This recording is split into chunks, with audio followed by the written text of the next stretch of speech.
Welcome to EdScoop TV. I'm Wyatt Kash, and I'm here with Seth Hamilton. Seth is the Technology Integration Coordinator for the Metropolitan School District of Washington Township in Indianapolis, Indiana. Welcome to the program. Thank you, sir. And Seth's also one of this year's CoSN Next Generation Leaders Award winners. Congratulations on that distinction as well. Thank you. Such an honor. Yeah. Before we get started, tell us just a little bit about your district. How many students and faculty do you support, and how many folks do you have on your team? Okay, great. Yeah, so we're a district of about 11,500 students, supported by 600 teachers. We have approximately 29 people on our IT staff. That ranges from everything from a help desk, a full-time help desk, to building-based technicians, to a data team, and then to our technology integration staff. Mm-hmm.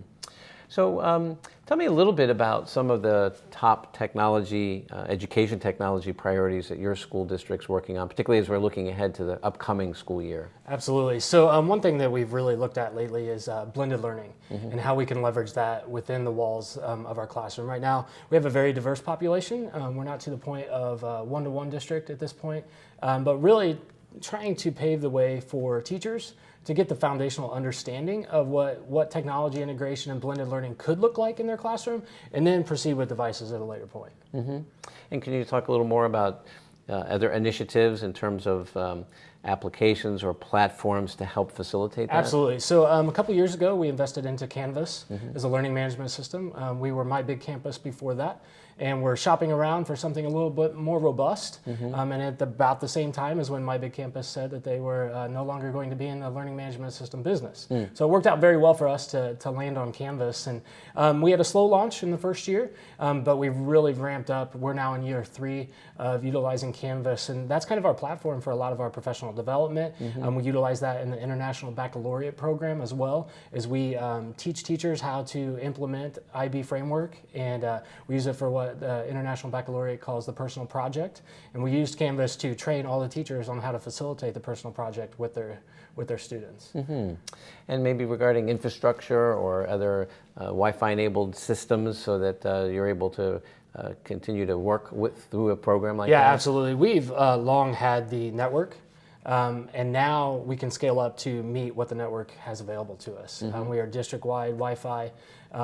We have building level devices that teachers can check out. And we've got pockets through a program that we started last year called Tech to Teach, where teachers can essentially earn a cart of devices for their classroom that travels with them. If they were to change grade levels or move anywhere within the district, they get to hold on to those devices to use because they've really put in the time through professional development to really earn those carts and really have that foundational understanding of technology integration and blended learning and what it can really look like for Washington Township.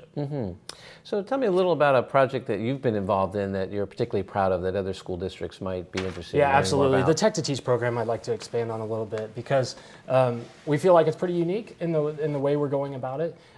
There's many different models, and we've all seen different models to roll out technology. And a lot of the districts around us do the device first, and then the PD comes later. And we decided to try something different. And we started out with a small pilot group of teachers to really just help us shape what technology integration would look like for Washington Township. So the process is they go through approximately 12 hours of online PD delivered through Canvas. Then that's typically over the summer. We've had some during the school year, but typically over the summer is where we really grind on that. And after that, they are partnered with what we call a program advisor. And that's somebody on the IT staff or the curriculum staff that really plays that coaching role with them. So we plan lessons together. They're a sounding board, so we can go back and forth. It's very relationship-based, non-evaluatory by any means. So we basically plan lessons with them. And then once they feel comfortable and their students feel comfortable in a lesson or a unit that incorporates blended learning components, they invite us in for an observation. And through that observation, we just kind of note what we see the students doing, what the teacher's doing. And then I think the power really comes in the kind of debrief session that we have with that teacher to really say, hey, this is what I saw. What do you think? And a lot of times they're harder on themselves than what we really see. And after that point, after the observation, we all feel comfortable that they're really on that path to where we want them to go. They get a cart of devices for their classroom. Let me talk a little bit about cybersecurity and privacy issues. How do you and your team really look at the current landscape, the increasing demands on your system, and I know CoSN just recently put out some new guidelines to help schools on that. Can you elaborate a little on what you're doing there? Yeah, a little bit. It's come to light. I work primarily with teachers and professional development, so that's really somebody else on my team. But I have noticed a definite uptick in, just even from the teacher level, being more cognizant of privacy. As we roll out more platforms, we're a Google Apps for Education district. As we do that and students and teachers are getting more involved with that, you can definitely see the teachers thinking, well, how am I going to keep this document from being seen, by this student when he shares it to them? So it's definitely that kind of conversations are happening for sure. Mm-hmm. Switching gears a little bit, having been recognized this year as one of the Next Generation Leaders program, tell us a little about how you got into EdTech and maybe some advice that you have for other folks like yourself that are thinking about a move like that. Absolutely. So I started as a classroom teacher, like a lot of us I feel like do. I taught kindergarten and then moved up to third grade, but I'd always been driven towards technology. For me, it started with the iPod Touch. Went to a conference and received an iPod Touch as a gift, a tool for the conference, and brought that back to my building, and it kind of grew from there. Got moved around. I did some substitute positions in a technology integration role, and really fell in love with the other side of things. I very much view it as I still get to work with kids, but through the teacher. Mm-hmm. So that's really powerful. And I'd say the advice I would give now is as I move up in leadership, I feel like it becomes harder to get back into the classroom and really work with kids. So I just encourage anybody out there, just get into the classrooms. Don't lose sight of where you came from and why you're really doing this, because mm-hmm. the children are really why. And we all have different avenues, whether it's security, whether it's privacy or professional development.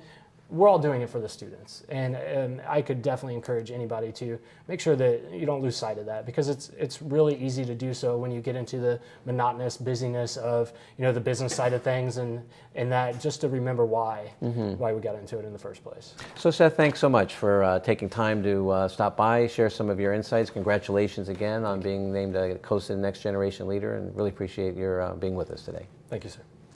I'm Wyatt Kash with EdScoop TV. Thanks for watching.